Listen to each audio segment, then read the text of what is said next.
Révision du bac de physique-chimie 2023, jour numéro 1, baccalauréat Amérique du Sud 2022, l'acide polylactique.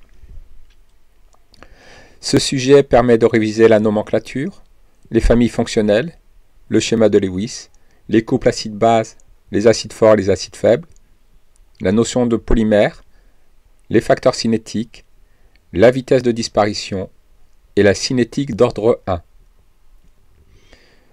Pour bien réviser, il ne suffit pas de regarder la vidéo. Il faut faire des pauses lorsque la question est posée, prendre une feuille, un stylo, chercher la réponse, rédiger la réponse sur feuille, puis seulement regarder la suite de la vidéo pour confronter la réponse que je propose à la réponse que vous avez donnée. N'hésitez donc pas à faire des pauses, à revenir en arrière si nécessaire, pour bien vous préparer au baccalauréat. L'acide polylactique est un polymère dont la demande est croissante. Il est utilisé dans le secteur des emballages, des fibres, de la vaisselle jetable ou encore dans les matériaux d'impression pour les imprimantes 3D. Il est souvent biosourcé car il est obtenu avec des ressources renouvelables comme l'amidon de maïs. Et il peut remplacer avantageusement de nombreux polymères pétrosourcés car il possède des propriétés similaires à celles du polystyrène ou du polyéthylène terephthalate. De plus, son recyclage chimique est possible. Il peut donc être une alternative à la pollution des milieux naturels par les plastiques. La molécule d'acide lactique. On donne la formule topologique de la molécule d'acide lactique. Dans la nomenclature officielle, l'acide lactique se nomme acide 2-hydroxypropanoïque. Justifiez ce nom. Les groupes caractéristiques sont en rouge le groupe carboxyle COOH et en vert le groupe hydroxyle OH. Le groupe carboxyle est prioritaire devant le groupe hydroxyle. Donc nous allons mettre le suffixe OIC et rajouter le terme acide devant le nom. Et nous mettrons comme préfixe hydroxy pour indiquer qu'il y a un groupe hydroxyle. La chaîne carbonée principale comporte 3 atomes de carbone. Le radical du nom sera donc propane. Numérotons la chaîne carbonée principale à partir du groupe carboxyle. Le groupe hydroxyle est en position 2. Ainsi, pour nommer la molécule, nous commençons par nommer le radical propane. Pour indiquer qu'il y a un groupe carboxyle, nous rajoutons la terminaison OIC et le terme acide. Pour indiquer qu'il y a un groupe hydroxyle, nous rajoutons le préfixe hydroxy. Et nous indiquons enfin la position du groupe hydroxy sur la chaîne carbonée principale en rajoutant l'indice 2. Écrire le couple acide-base associé à l'acide lactique en utilisant les schémas de Lewis. Écrivons tout d'abord le schéma de Lewis de la molécule d'acide lactique. Dans la formule topologique, lorsqu'il n'y a rien de noté à l'extrémité d'un segment, c'est qu'il y a un atome de carbone. La molécule d'acide lactique comporte donc 3 atomes de carbone. La valence de l'atome de carbone est de 4. Donc chaque atome de carbone va devoir former 4 liaisons covalentes. Les liaisons non représentées sur la formule topologique sont des liaisons reliant l'atome de carbone à des atomes d'hydrogène. Le premier atome de carbone a déjà une liaison de représentée. Il lui en manque 3, donc le premier atome de carbone forme 3 liaisons avec des atomes d'hydrogène. Le deuxième atome de carbone a 3 liaisons covalentes de représentées. Il lui en manque une, donc le deuxième atome de carbone porte un atome d'hydrogène. Le troisième atome de carbone a bien 4 liaisons covalentes de représentées. Il n'est donc relié à aucun autre atome d'hydrogène. Pour vérifier la règle du duet, l'atome d'hydrogène doit former une liaison covalente dans les molécules. C'est le cas de tous les atomes d'hydrogène de représentés. Pour vérifier la règle de l'octet, les autres atomes doivent s'entourer de 4 doublets. C'est le cas pour chaque atome de carbone qui s'entoure de 4 doublets liants. Passons aux atomes d'oxygène. Cet atome d'oxygène possède 2 liaisons covalentes. Il lui manque donc 2 doublets. Ce sont des doublets non liants que l'on représente autour de l'atome d'oxygène. Il en est de même pour les 2 autres atomes d'oxygène. Voici donc la représentation de Lewis de l'acide lactique.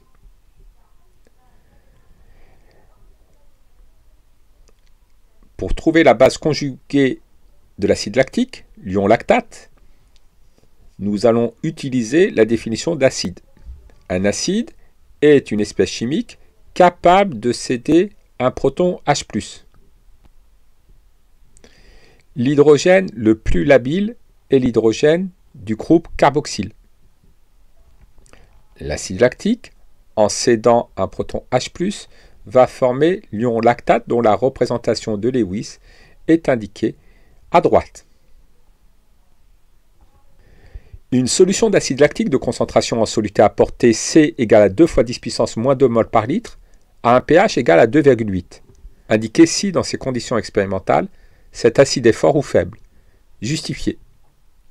Le pH d'une solution est égal à moins logarithme décimal du rapport de la concentration en ion oxonium sur la concentration en quantité de matière standard, moins log de la concentration en H3O+, sur C0.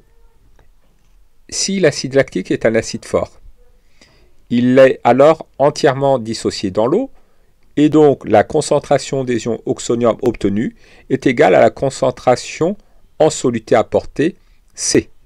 Et donc, si l'acide lactique est un acide fort, le pH de la solution serait égal à moins log de la concentration en soluté apportée sur C0.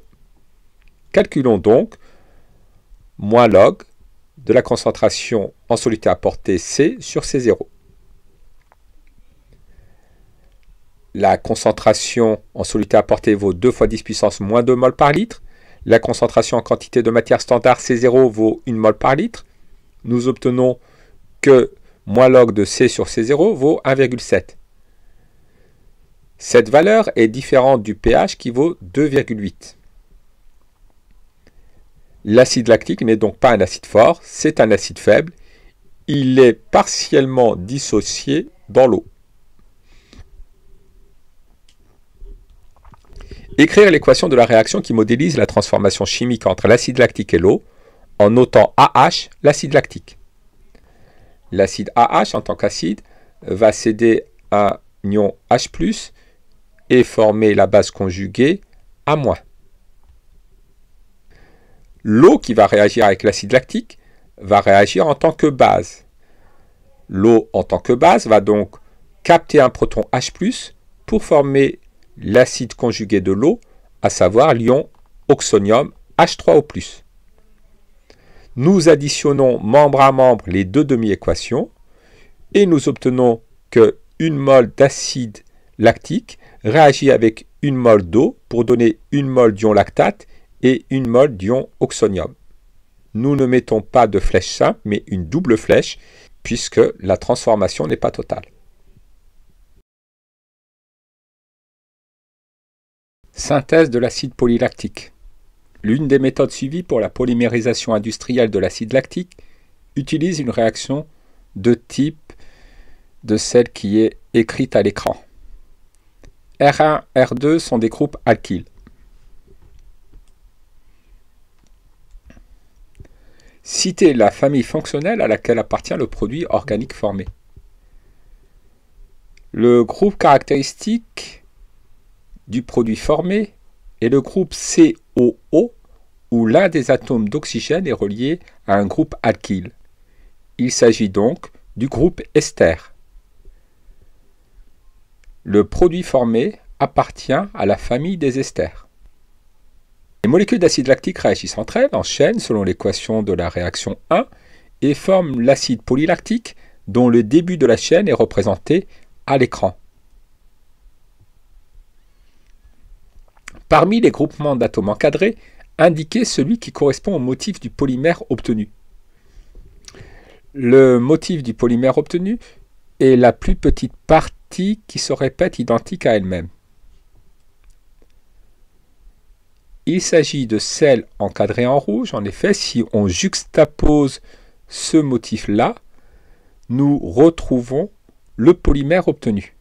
Il s'agit donc du groupement d'atomes numéro 2. Dégradation de l'acide polylactique. Une dépolymérisation de l'acide polylactique consiste à faire réagir le polymère avec du méthanol. L'acide polylactique est ainsi transformé en lactate de méthyle. Celui-ci peut être ensuite transformé en lactide, pouvant reconduire ultérieurement au polymère dans la perspective du recyclage de l'acide polylactique.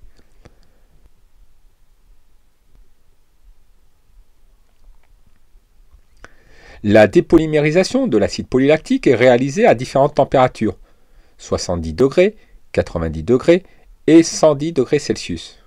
On obtient les trois courbes à l'écran. La courbe dont le motif est un triangle correspond à l'expérience effectuée à la température T1. La courbe dont le motif est un cercle correspond à l'expérience effectuée à la température T2. Et la courbe dont le motif est un carré correspond à l'expérience effectuée à la température T3. Attribuer à T1, T2, T3 la valeur de la température correspondante. Justifié. La température est un facteur cinétique. Plus la température est élevée, plus la vitesse de réaction est élevée. Nous allons déterminer le temps de demi-réaction. La concentration de l'acide polylactique initial est de 1 mmol par litre. L'acide polylactique est le réactif limitant.